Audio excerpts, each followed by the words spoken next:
Sebelumnya teman-teman tahu nggak apa itu makronutrien? Enggak. Tahu ya. Jadi makronutrien itu adalah nutrisi yang dibutuhkan oleh tubuh dalam jumlah besar.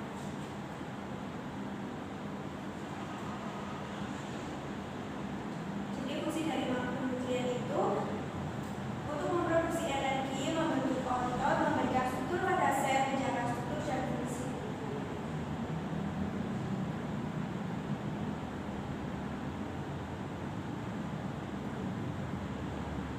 Teman-teman tahu nggak apa aja macam-macam dari makronutrien itu? Karbohidrat. Ya, protein. Ya, benar ya, karena sudah ada di layar ya. Iya. Jadi karbohidrat itu merupakan sumber energi yang utama yang berasal dari gula, pati, dan serat. Karbohidrat kompleks seperti serat dan pati yang belum diolah membutuhkan waktu lebih lama untuk dicerna dan diserap oleh tubuh. Kemudian yang kedua ada protein. Protein ini merupakan makronutrien yang dibutuhkan untuk struktur, fungsi, pengaturan jaringan, dan organ tubuh, serta sangat penting untuk membangun massa otot. Kemudian yang ketiga ada lemak. Lemak merupakan senyawa organik yang berasal dari asam lemak, minyak, hormon, dan mineral. Lemak tidak larut dalam air dan memiliki peran penting dalam tubuh. Tetapi untuk mengonsumsi lemak ini tidak boleh berlebihan ya teman-teman, karena bisa terjadi obesitas.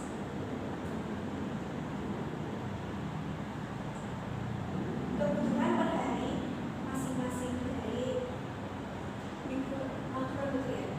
Yang pertama ada karbohidrat.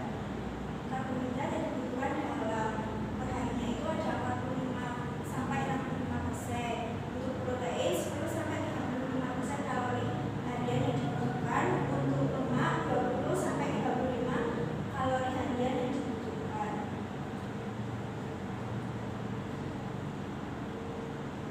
Dampak kekurangan dan kelebihan dari makronutrien.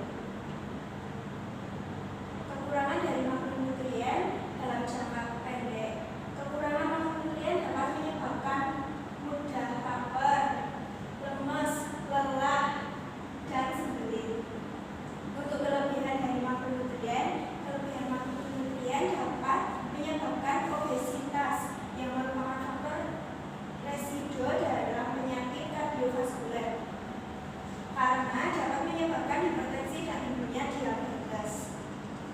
Kelebihan lemak juga dapat menyebabkan mulas terutama pada anak-anak.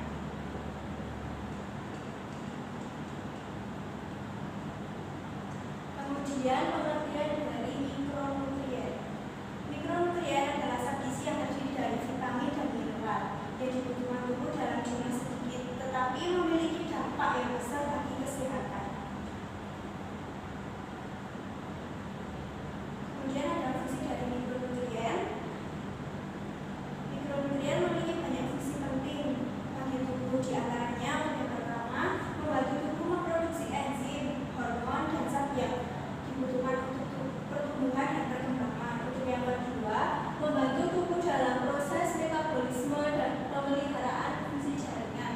Untuk yang ketiga membantu tubuh dalam proses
200 mg. Kemudian ada vitamin. Jadi vitamin ini dibagi beberapa ya teman-teman. Ada vitamin B1. Dan vitamin B1 ada vitamin B3, ada B6, ada vitamin D, ada vitamin C.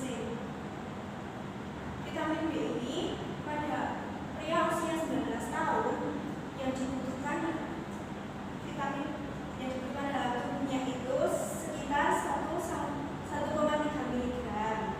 Sedangkan pada wanita pada usia 19 tahun yang dibutuhkan itu 1,1 mg. Untuk vitamin B3, pria 16 mg, untuk wanita 14 mg. Untuk vitamin B6, pria usia 19 sampai 50 tahun itu yang dibutuhkan 1,3 mg. Pria usia 51 tahun ke atas itu 1,7 mg. Untuk wanita usia 19 sampai 50 tahun itu 1,5 mg. Wanita usia 51 tahun yang dibutuhkan itu 1, mg. Vitamin D dewasa usia 19 sampai 64 tahun butuh 15 mikrogram atau 600 IU. Untuk lansia di atas usia 65 tahun perlu 200 mikrogram atau 800 IU. Ibu hamil dengan menyusui butuh 15 mikrogram atau 600 IU. Kemudian ada vitamin C pada balita 1 sampai 3 tahun yang dibutuhkan itu 40 mg. Untuk anak-anak usia 9 tahun itu yang dibutuhkan 40 mg. Anak-anak usia 10 sampai 20 tahun yang dibutuhkan itu 50 mg. Remaja usia 13 sampai 15 tahun yang dibutuhkan itu 65 mg.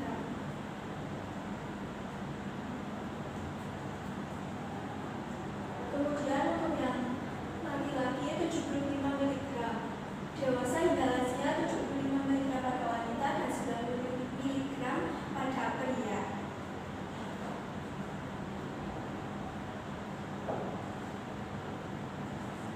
Dampak kekurangan dan kelebihan dari mikronutrien. Untuk kekurangannya, teman-teman tahu nggak kekurangan dari mikronutrien itu apa? Enggak. Jadi kekurangan dari mikronutrien itu ada anemia, disebabkan anemia, kalau kekurangan cairan ya teman-teman.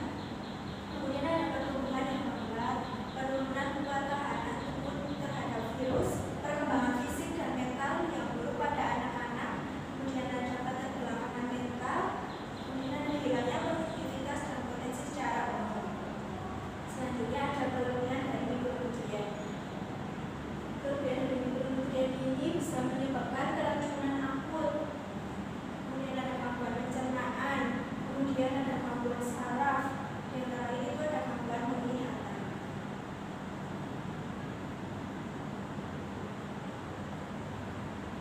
Jadi kesimpulan dari presentasi tadi itu makronutrien dan mikronutrien merupakan sama-sama penting untuk menjaga kesehatan tubuh. Makronutrien dibutuhkan dalam jumlah besar, sedangkan mikronutrien itu dibutuhkan tubuh dalam jumlah sedikit. Tetapi kedua-duanya itu sangat penting dalam tubuh kita. Makronutrien menyediakan energi, sedangkan mikronutrien berperan dalam proses metabolik dan fungsi dari vitamin dan mineral. Berfungsi untuk biologis yang kompleks. Mikronutrien terdiri dari vitamin dan mineral yang diatur dalam miligram, mikrogram,